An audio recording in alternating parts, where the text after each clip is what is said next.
Getting too much spam and want to be able to better protect your personal data? Then try Incogni and get a 60% discount on an annual subscription when you use offer code SKILLUP at incogni.com/skillup. Click below to get started or stick around to the end of the video to learn more. Have you heard? Birds aren't real. The pigeons in the city are actually fallen drones. So you're telling me all those pigeons I saw on my date with Lily, the Fallen, were spying on us? Wait, hold up. You're going out with Lily too? Hello and welcome to my Destiny Rising impressions video. Let me first begin by saying that yes, we will get to the gacha stuff. No, I don't like it here any more than I like it anywhere else, so don't expect a heel turn at the end of this video. But I want to talk about the actual game first, because if it was a really shitty game, then we wouldn't even need to worry about the monetization because no one would want to play it. But this isn't shit at all, and so I want to show you why that's the case before we talk about the monetization model that underpins all of this. So interestingly, this video arrives much later than I had planned for, and I'll tell you why. I got access to this a while ago and I thought, okay, it's a Destiny mobile game in alpha, can't be too much to it, and I probably won't like it very much either. So I'll just play, 5 or so hours, give my very high level impressions, and maybe check back when it hits 1.0. I must be at least 20 hours deep at this point, and I've not yet even finished the main campaign. I've not yet begun any of the exotic quest lines. I've not yet begun grinding faction reputations or triumphs or titles. There's a pretty staggering amount of content in here for an alpha. And just to put that in context, let me briefly list the things that this game currently has in its alpha phase. It has over a dozen characters, each with their own unique ability kits, weapon loadouts, cosmetics, and lore. It has training simulations for each of those characters, teaching you how to use their kits and also teaching you broader game mechanics. It has a robust 20+ hour campaign, parts of which can be completed on a legendary difficulty. It has an extremely detailed, thorough, and useful new light experience that will successfully onboard new players in a way that Bungie themselves could only dream of doing at this point. It has an expansive patrol space featuring public events, regional quests, side quests, and secrets. It has 2 distinct round-based roguelite modes that each add in random positive and negative modifiers. It has a PvE gambit mode where you just gotta collect motes ASAP, but also a PvEVP gambit mode where you're playing against another team while doing that. It's got 2 strikes and they're pretty good. It's got PvP. It's got 6-player raid-like activities with surprisingly clever mechanics. It's got a card battle and minigame. It's got Sparrow Racing League. The mobile spin-off gets that while the main game is forced to live on member berries. Speaking of which, Destiny Rising has clan housing that you can upgrade and customize. It's got a group finder tool that arrives on day 1, not year 10. It's got a ping system. It's got the ability to keep playing the game while matchmaking into other activities. It's got leaderboards. It's got a UI that actually tells you what stuff does and how to get the things that you want. And it's got basically instantaneous loading times. Watch.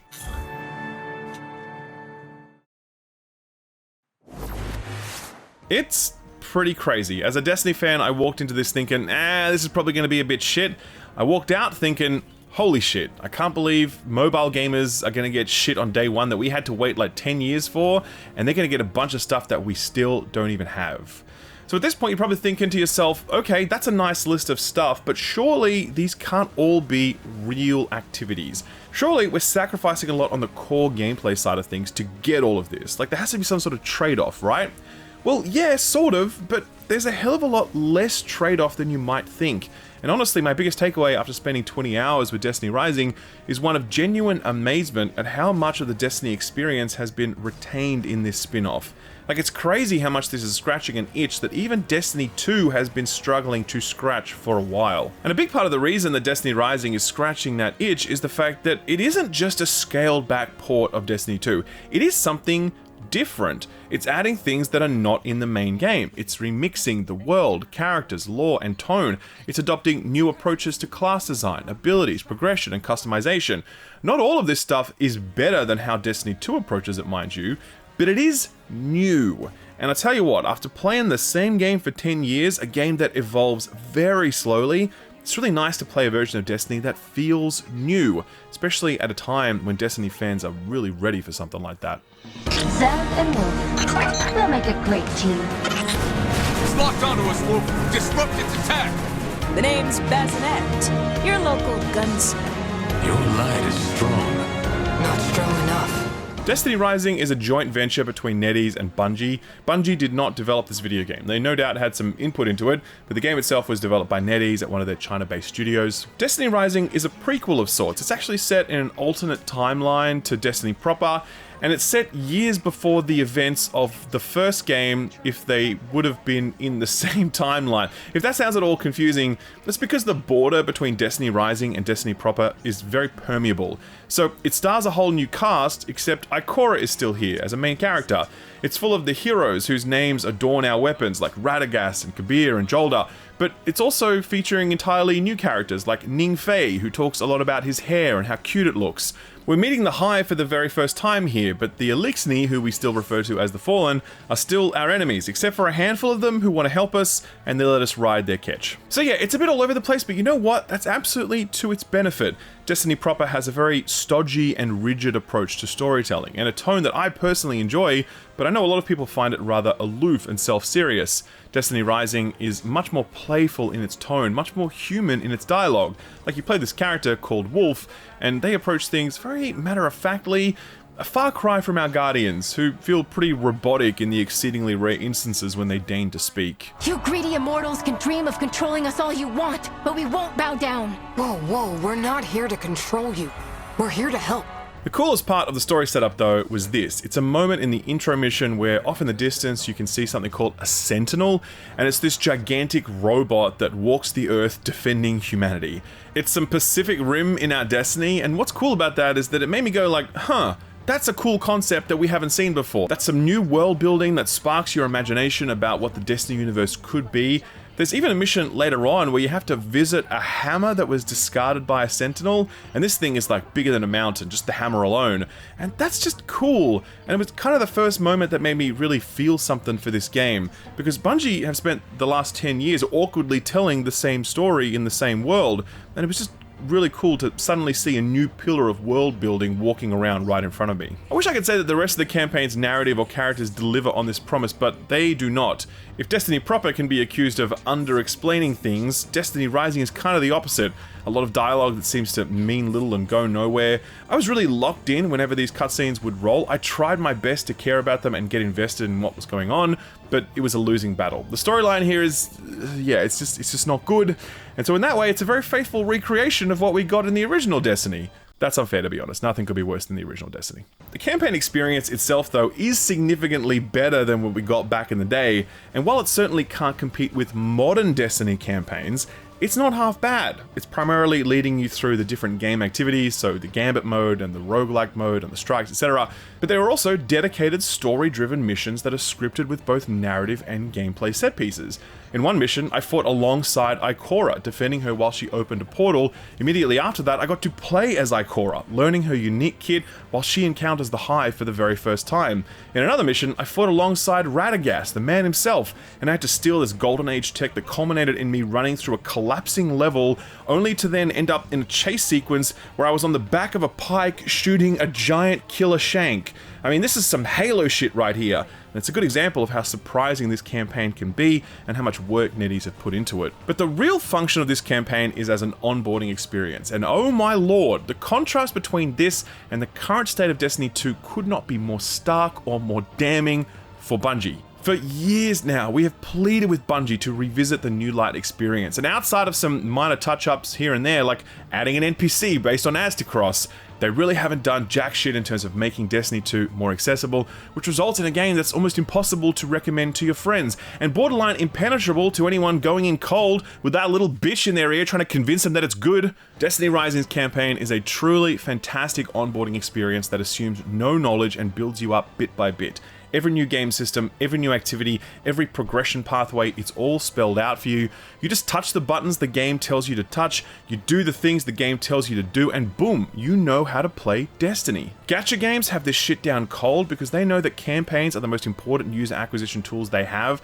They literally cannot afford to fuck this shit up because players don't spend money during campaigns. They spend it at the end game. And so Destiny Rising reflects the cold, hard, incentive-based efficiency of that business model. The onboarding experience works here because if it doesn't, NetEase doesn't get paid. But I don't want to make it seem like this is all just in service to player retention metrics. The truth is, Destiny Rising's robustness reflects a really deep love and respect for this franchise. Like, you're going to go through this and none of it is going to feel cheap or phoned in or lazy. None of it's going to feel like NetEase didn't run this stuff through a fan lens before adding it to the game. As a Destiny fan, slipping into Destiny Rising feels extremely comfortable because of how much the game is looking to ideate over and above and alongside what Bungie have built, rather than trying to rebuild the wheel for the sake of it, or take shortcuts where it would hurt to do so. This is not a random shooter with a Destiny skin over it. This always feels authentically Destiny, while also being willing to offer plenty of new experiences, content, and systems that Bungie can't or won't give us in Destiny 2 right now.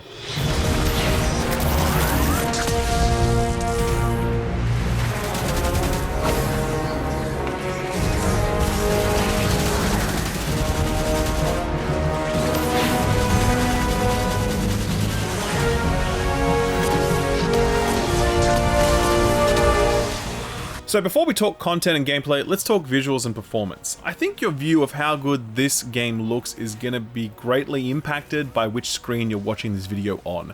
If you're watching it on a big ass TV, it might look a little shit, or at least underwhelming. If you're watching it on a phone though, it might look pretty good. I mean, I think it does. It's obviously a big step down versus Destiny 2, but this thing is running on a phone, and all this footage was recorded on an actual phone, by the way. I didn't use an emulator, I used an iPhone 16 Pro, and that let me crank the settings since there are a number of graphical options in here. On an iPhone 16 Pro, Destiny Rising will run at 60 FPS, and the thermals aren't even a problem. Like, the phone was warm, but it never got hot, and the battery life was also surprisingly reasonable. It's a reminder of just how far mobile hardware has come over the last few years in particular, and much like the rest of this overall package, I think you're going to be pleasantly surprised by how good this looks and runs if you do play it on more modern phones. Of course, on emulators, it runs flawlessly, and that's a perfectly valid way to play it. In fact, most of the Destiny content creators covering this game already have been doing so on emulators so they can stream it to their audiences. So that's visuals, but what about core gameplay? That absolutely mint Bungie shooter feel that is so good that it kept us trapped in that toxic relationship for 10 years. Gameplay that good to make a man put up with a lot. Now look, I'm not here to tell you that this thing feels as good as Destiny 2 because that would be a lie. It doesn't. But I was honestly pretty impressed by how close it got. I'm going to say it's like 60 to 70% the way there, okay? More than enough for this to feel like a mechanically engaging shooting experience rather than just something that plays itself to keep you on the gacha treadmill. To be clear though, I was playing with a backbone controller, which gives me more precision than the touch controls do. You can of course play it with touch controls, but I absolutely hate doing that, and I wouldn't do it unless I absolutely had to for some reason.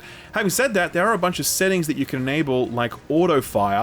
So if I was playing touch controls while like waiting for a bus or something, I'd probably turn those on and then turn them off again later on. How good this feels to play was a bit of a revelation for me, because having played a half a dozen gacha games now, I never enjoyed the gameplay of any of them, really. That's not to say that the gameplay in those other games was bad, it's just that it didn't click with me, because I never got far enough into those games for the gameplay to develop into something that felt mechanically rewarding. Like, I played a bunch of Zenless Zone Zero, and I enjoyed it overall, but 20 hours in, it still felt like the game was kind of playing itself almost.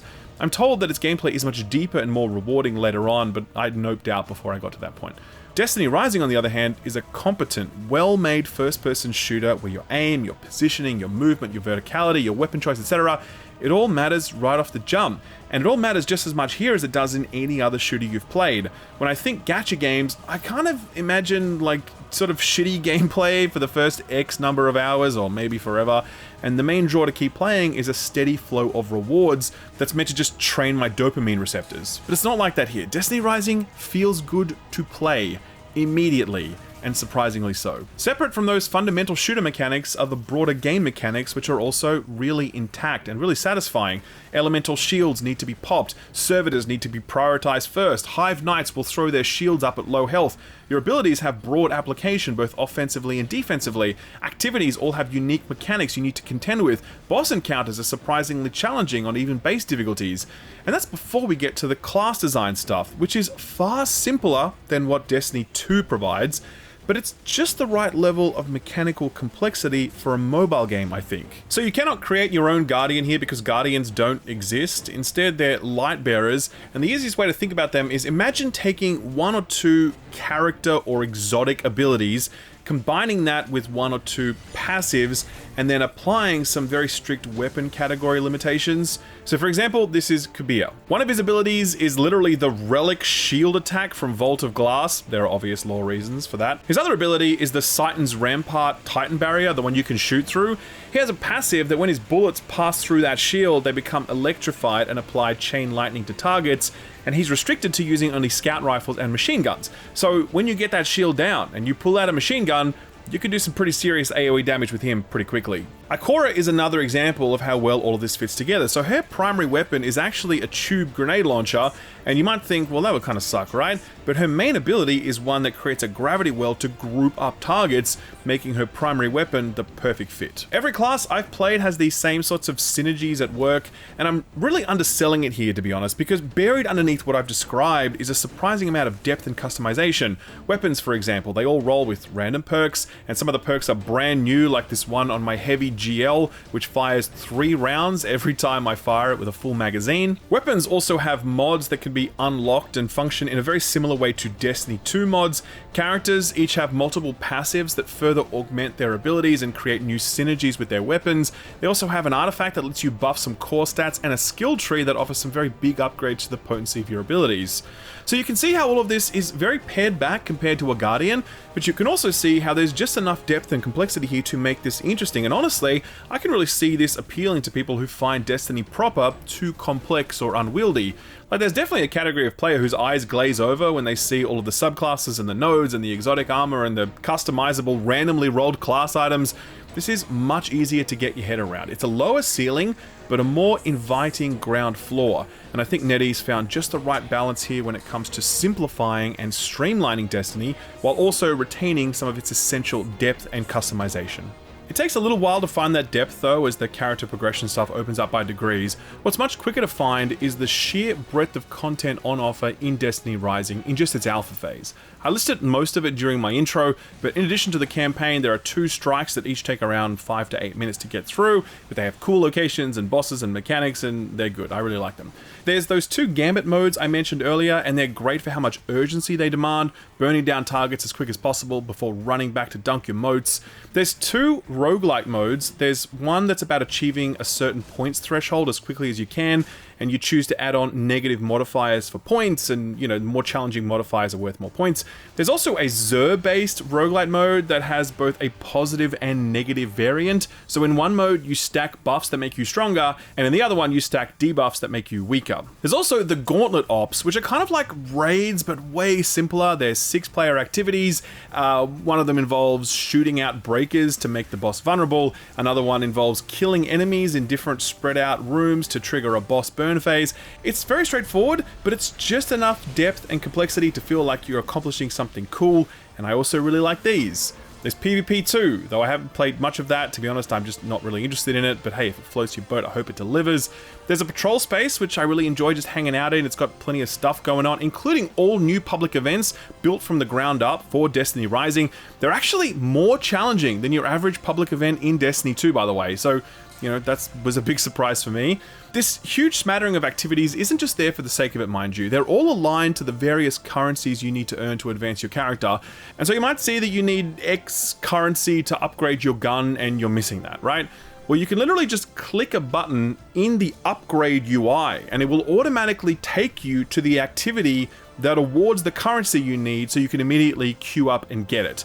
And you can keep playing the game while you're in that queue, by the way. You don't just have to sit in orbit. Social systems are a huge focus here. There's various local, regional, and clan chats. There's a group finder that's integrated seamlessly into matchmaking, letting you quickly create postings while you wait for stuff. There's a clan housing system that lets you build new things at your clan base and passively harvest currencies as a reward for doing so.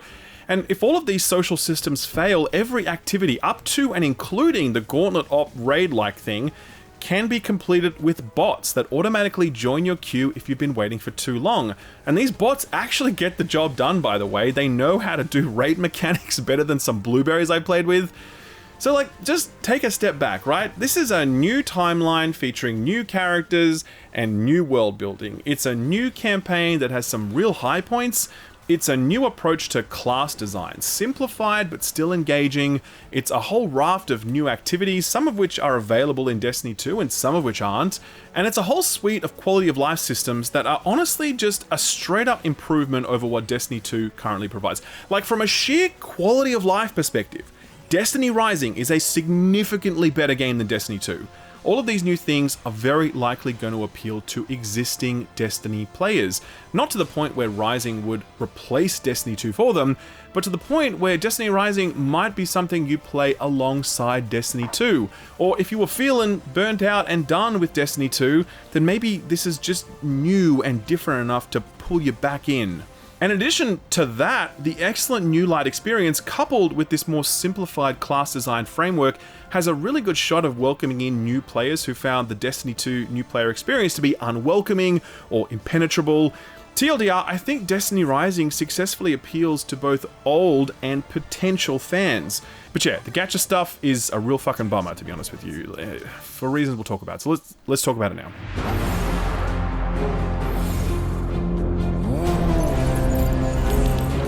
I await your orders.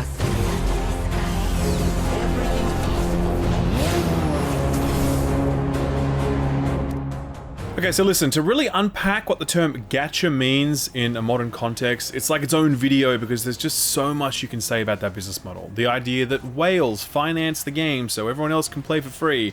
The quote-unquote generosity of developers as they hand out free pools on anniversary celebrations. The argument about pay-to-win and how relevant that is in a PvE game versus a PvP setting. The risk gacha poses to people who are addiction-prone, etc. For real, we could talk about it forever because there's so much nuance, so many different perspectives, so many examples of this thing that could be rebutted by that thing, whatever. Here's what I think. I think gacha sucks. I know all the arguments in favor of it, all of them. And if you like it, fine, cool. I'm not trying to change your mind. You do you, but I know what I like, and I don't like gacha. I really love that we fought the great loot box war of 2018 and we won. Publishers got that shit out of premium games. And in fact, they got it out of most non-mobile games. And so the business model side of core gaming is, generally speaking, pretty healthy. But on the mobile side of the fence, it's a totally different story, and the gacha business model is easily the most prolific and successful business model that's out there right now. But I don't like it, and it bums me out that a franchise that I love is getting a mobile spin-off, and it's a really good mobile spin-off, but it's gacha. And if you thought that the confusing currencies and FOMO and grind of Destiny 2 was bad, wait until you see what the gacha business model has in store for you. Now, to be clear, we don't exactly know how NetEase and Bungie will manage monetization in Destiny Rising.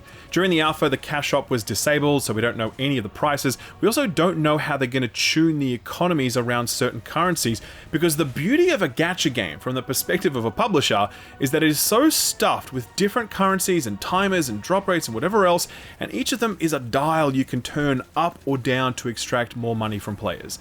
Maybe NetEase and Bungie want to deliver a gacha experience that is actually pretty fair and that doesn't look to exploit people, but maybe they do. We don't know. But already we can see some of the major levers at work here. The biggest one, of course, is the premium currency, which can be used to buy character pools, since you not only want rare 5-star characters who each have like a 1% drop rate, but you also want multiple copies of them, since that's the only way to fully max out their skill trees. The premium currency can also be used to purchase cosmetics, though there are also some cosmetics purchasable with Bright Dust.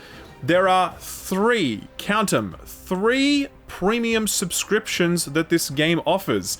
One is a battle pass with a premium tier, another gives you bonus currencies whenever you complete an activity, and another one gives you more currencies used to pull characters. 3 subscriptions in just the alpha. The other watch this space currency is Pinnacle Energy, so you only get a certain amount of this per day, and this is what you use to get full rewards at the end of an activity. It's kind of like daily stamina in the sense that once you've burned through it all, you can still play, but you get way less rewards until it refills the following day. But of course, you can buy some more of it should you choose. How will the economy of this be tuned at launch? Will we feel like we're getting boned all the time because NetEase were way too stingy with this Pinnacle Energy? These are the questions that we do not have answers to. And that is why I fundamentally dislike gacha games, because it's not just loot box 2.0, It's a vast and intertwined web of monetizable elements festooned throughout almost every element of the core game design. With Bungie, when they tune drop rates this way or that, it's because they're trying to find the sweet spot that makes your reward feel earned. When a gacha game tunes their drop rates this way or that, it's because they're trying to find the sweet spot where they can get as many people as possible to pay for something without pissing off a critical mass of the player base. The presence of real-life money in game design and economy tuning is the defining aspect of gacha games as I see them, which is why I find them fundamentally shitty. And again, I know all the counter-arguments to this, I'm just telling you what I think. Personally, it bums me out that Destiny Rising is a gacha game, because imagine the alternative. Like, imagine if Bungie made a standalone Destiny mobile game that was something that we could buy once and play. And I know you're laughing at that because the economic realities of the mobile market make that sort of suggestion incredibly naive. So that's never going to happen. But like, even imagine if Bungie made a free-to-play mobile game that wasn't gacha, and it was, you know, similar to other free-to-play games funded by cosmetics or a reasonably priced battle pass or whatever. Like, we could have had that, and that would have been pretty cool. Instead, we get a game that has 3 premium subscriptions in just its alpha phase. And, you know, the main means of unlocking new characters is essentially gambling. Now look, none of this complaining about the business model takes away from the really fantastic work that I think NetEase has done here. I'm genuinely extremely impressed with Destiny Rising. I enjoyed my time with it way more than I thought I would have. And I really think this game will positively surprise a lot of people when they get their hands on it. I will try to play it at launch, ever the optimist. I'd love to come in and see that many of my concerns about monetization were unfounded, and that Destiny Rising finds a really pleasant equilibrium that allows you to enjoy the game without feeling frustrated or fleeced. But even if it does, I'm still going to wish that it was built on a different foundation, because fundamentally, I believe that gacha is a poor business model to build your game on. Good for shareholders, but bad for us. Anyway, that's all I got for you today. Thank you for watching, and I'll see you next time. Bye-bye. You'd be very surprised which companies have your personal data. Sure, we know the big corporations like Apple and Google have our data because we hand it over to them whether we want to or not, but what you probably don't know is that hundreds of other companies that you've never even heard of also have your data because it's been on-sold by various data brokers. These data brokers can then sell your data to other companies or spammers or worse, like malicious actors looking to use your personal data to commit identity theft. Now the loophole here is that you can technically contact these companies and ask them to delete your data, but not only do you not know who has your data, but there are just so many of these data brokers out there that it would be impossible for you to contact them all. That's where this video sponsor Incogni comes in. You sign up, you enter your details, you grant it the required permissions, and after that, Incogni does all the work for you, sending out hundreds of automated requests to reclaim your data. Take me for example, Incogni has cleared my data from 82 places that I didn't even know had my data. And had I done all that back and forth myself, it would have taken me around 60 hours, which is time that I absolutely do not have. I have definitely noticed a significant reduction in the amount of spam emails and texts that I've been getting, and it just feels nice to know that my data is more secure since no one wants their personal information being held by some company that you don't even know exists. It's super easy, super effective, and best of all, super affordable. You can use code SKILLUP at incogni.com/skillup to get 60% off an annual subscription. Take your personal data back and get a 60% discount while doing it by visiting incogni.com/skillup using offer code SKILLUP at checkout. Thanks Incogni for sponsoring the video, and thank you for watching it.